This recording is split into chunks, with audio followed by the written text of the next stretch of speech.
گنبد والے منظور دعا کرنا.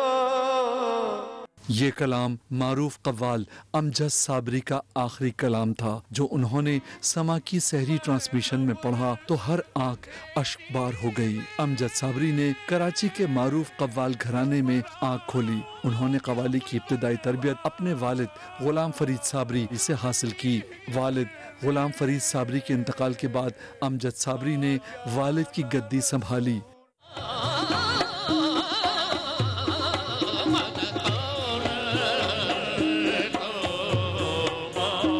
امجد صابری نے نہ صرف پاکستان میں قوالیوں کو جلا بخشی بلکہ لندن، امریکہ اور بھارت سمیت دنیا بھر کے 17 ممالک میں اپنی آواز کا جادو جگایا. امجد صابری کو کئی ایوارڈز کے ساتھ پرائڈ آف پرفارمنس سے بھی نوازا گیا. 7 سال قبل 16 رمضان المبارک کو فائرنگ کر کے امجد صابری کی آواز کو ہمیشہ کے لیے خاموش کر دیا گیا. ریحان احمد، سما، کراچی. بسم اللہ الرحمن الرحیم. ہم اللہ سے رحم نہیں مانگتے، ہم اللہ سے انصاف بھی نہیں مانگتے. ہم یہ ساری قدریں جو ہیں نا جو دنیا میں ناانصافی کی ہوئی ہو رہی ہیں یا ہوں گی آئندہ، ہم کہتے ہیں اللہ تو ہمیں آخرت میں اس کا اجر دے دینا، کیونکہ ہمیں امیدیں نہیں ہیں کہ زمانے میں وہ پنپ سکیں چیزیں جن کلیوں کا ہم انتظار کر رہے ہیں. میں یہ بات بڑی جرات کے ساتھ کہہ رہا ہوں اور ہو سکتا ہے علماء کرام اس پہ محسوس بھی کریں، لیکن امجد کو ناپسند کرنے والے جو لوگ تھے وہ زیادہ تر ایک خاص قسم کا مذہبی طبقہ بھی تھا، اور وہ صرف اس لیے تھے کہ وہ جب دیکھتے تھے کہ وہ یورپ میں جاتے ہیں، امریکہ میں جاتے ہیں تو وہ قوالی پڑھتے ہیں تو قوالی سن کے لوگ وجد میں آ جاتے ہیں، اور وجد میں آنے کے بعد جب وجد سے نکلتے ہیں تو کہتے ہیں کلمہ پڑھاؤ. اب ایک قوال جو ہے وہ کلمہ پڑھا رہا ہے لوگوں کو، تو وہ بات ہضم نہیں ہوتی تھی اس خاص ایک طبقے کو کہ ہم اتنی محنت کرتے ہیں تو یہ کیا ہو رہا ہے. لیکن دیکھیے اللہ جو چاہے وہ اللہ کر سکتا ہے.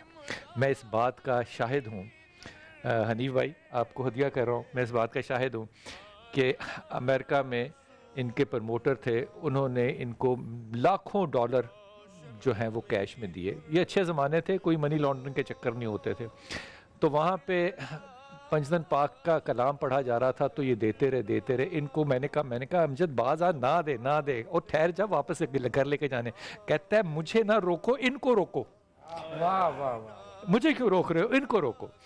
واپس آئے تو حنیف بھائی یقین کیجئے یہ تو بچے بیچارے اس وقت پتہ نہیں گلی میں نکر کے بغیر ہی کھیلا کرتے تھے. وہ ایئرپورٹ سے پیسے مانگ رہا ہے، کہتا ہے کرائے کے پیسے تو گھر جانے. اللہ یار کیا اللہ تعالیٰ پھر ان کو عزت نہ دے تو کیا دے. کتنے سال ہو گئے؟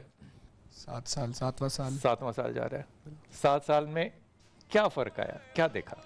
بالکل اب میں نے جو ہے کوشش کر رہا ہوں کہ جو کمی ہوئی ہے والد صاحب کی ہماری اس کو پورا کرنے کی کوشش کر رہا ہوں میں الحمدللہ.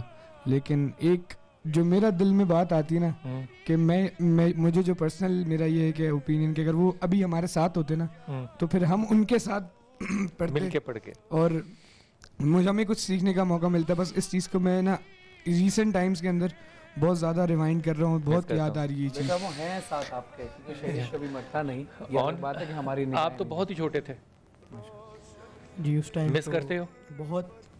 یہ وقت جو گزرا آپ نے بہت ہی بچپن سے اس وقت میں ابھی آپ جوانی میں قدم رکھنا ہے، سب سے زیادہ احساس محرومی کس چیز سے ہوتی ہے؟ وہی ایک ہوتا ہے کہ کیا کہتے ہیں جب میں فرینڈز وغیرہ کو دیکھتا ہوں تو ان کے والد صاحب جو ان کے ساتھ ہوتے ہیں تو ایک ٹائپ وہ ہوتا ہے کہ یار ہونا چاہیے تھا اس ٹائم پہ، کیونکہ کچھ ابا ہونا چاہیے تھا کیونکہ ایج لمٹ آتی ہے کہ جس ٹائم پہ آپ کو اپنے والد صاحب کی بہت ضرورت ہوتی ہے. لیکن تمہاری ماں تمہارا باپ بھی تو ہے. بالکل، انہوں نے بالکل کمی محسوس نہیں ہوتی اس بات کا. میں ان کو بہت کیا کہتے ہیں کریڈٹ دوں گا. والد صاحب کے ساتھ کبھی گئے تھے ٹورز پہ؟ ٹورز پہ نہیں گئے کبھی. آپ بھی نہیں کبھی گئے؟ میں بہت پروگراموں میں گئے. میں جو پہلے تو میرا مطلب میں نہیں قوالی وغیرہ کہ میں جب بھی ابا کے ساتھ جاتا تھا تو مجھے اس چیز پہ ڈانٹ ہی پڑی ہے کہ میں اسٹیج پہ آ کے نہیں بیٹھتا تھا. تو اب بیٹھنا پڑتا ہے. اب تو خود شوق ہو گیا الحمدللہ، کیونکہ قوالی ایک چیز روحانی تعلقات ہیں. مجھے بالکل بھی نہیں تھا، لیکن جب اچھا یہ جو قوالی تم پڑھ رہے تھے نا کال جو کر رہے تھے, یہ انگریزی میں بھی ہوگا نا تو اس کا ابا ہی یاد آئے گا. یہ اتنی ایسوسیٹ ہو گئی ہے ساتھ. دقت کا زمانہ 8 سالوں میں 7 سالوں میں سب سے زیادہ کون سا والا تھا؟ بالکل جو سٹارٹ ٹائم تھا, پھر جب ہم لاہور موو ہوئے اس کے بعد اماں نے ہمیں جس طریقے سے ٹیک اوور کیا, جس طریقے سے انہوں نے ہمیں سمجھایا کہ اب لائف کو کیسے چینج کرنا ہے, کیونکہ اب ایک چیز جو موت تو برحق ہے, اب ہم اس چیز کو تو نہیں بدل سکتے لیکن اپنی آنے والی زندگی کو تو ہم بدل سکتے. کوئی نصیحت تھی کبھی؟ اب اس کو وہ کہتے تھے کہ یہ جو ہے ان کی گدی سنبھالے گا, اون محمد جو ہیں وہ, اس کا نام اون ہے نا, گدی سنبھالے گا. نہیں, گدی تو آج اس نے سنبھالی, بڑے سر میں پڑا اس نے. رشتے بکھرتے دیکھے دیکھے تو صحیح ہے, لیکن الحمدللہ اللہ کا اس چیز کا بھی بہت شکر ہے کہ بہت جلدی ایج میں بہت ساری چیزیں ایسی دکھا دی کہ جو آنے والے فیوچر میں مجھے ایسا لگتا ہے کہ وہ میرے فائدے مند ہوگی, کہ مجھے ابھی سب پتہ چل سمجھ آ گئی ہے. اچھی بات کی. مستقبل میں کیا سوچا؟ مستقبل میں الحمدللہ یہی سوچا ہے کہ اس جو کارواں ہے یہ اسی کے ساتھ ساتھ چلنا ہے. اور بھی چیزیں ہوں گی اس کے ساتھ ساتھ, لیکن یہ ہمیں وراثت میں ملی ہے چیز, تو اس کو ہم ایسے تو نہیں جانے دیں گے. اور تم نے کیا کرنا ہے مستقبل میں کریں گے شادی کے علاوہ؟ مطلب آج کل ویسے موڈ بہت زیادہ ہوا ہے, مار کھائے گا, میں تجھے بتا رہا ہوں, ہندوستان کے بچوں کی طرح رہ آرام سے. ہاں, تو بھائی نے جس طرح بولا کہ یہ تو ایک کارواں ہے, یہ تو بالکل وراثت میں ملا ہے, یہ تو کبھی ختم نہیں ہوگا انشاءاللہ. لیکن انشاءاللہ اس کے ساتھ سوچے تو بہت زیادہ ہیں اور اس پہ عمل درآمد کرنے کی کوشش بھی ہے. کیا مطلب باہر جا کے سیٹل ہونا ہے؟ کیا کرنا ہے؟ نہیں, باہر جا کے سیٹل ہونا. واٹس ایپ پہ آج کل پیغام رسیاں ہو رہی ہے, کیا پیغام؟ یا جیسے مجدد نے کہا آگے اس کا کاروان بنانے کا نہیں, اس ٹائپ کا نہیں, بس پہلے تو اسٹڈیز, اس کے بعد ابھی آپ کس کلاس میں ہو؟ میں مطلب ابھی میٹرک کے پیپر دوں گا ابھی دو گے انشاءاللہ. اللہ تعالیٰ تمہارے لیے آنے والے وقت کو آسان کرے. لوگوں سے تمہاری توقع کیا ہے؟ لوگوں کی توقع بہت زیادہ ہے, اور لوگوں کی توقع بڑی زیادہ ہے. یار کتنی مچور بات کی سارے میں اس نے ہے. ہمیں مجھے اس چیز کا ڈر بھی ہے کیونکہ میرے پیچھے 60-70 سال 80 سال کی محنت ہے, اور وہ 80 سال کی محنت جو ہے نا اسپاٹ لائٹ مجھ پہ آ گئی. ایک قدم بھی ادھر ادھر ہو جاتا ہے نا, بڑا مجھے ڈر لگا. تیرا ایک قدم بھی ادھر ادھر ہو گیا تو ہم ذلیل ہو جائیں گے.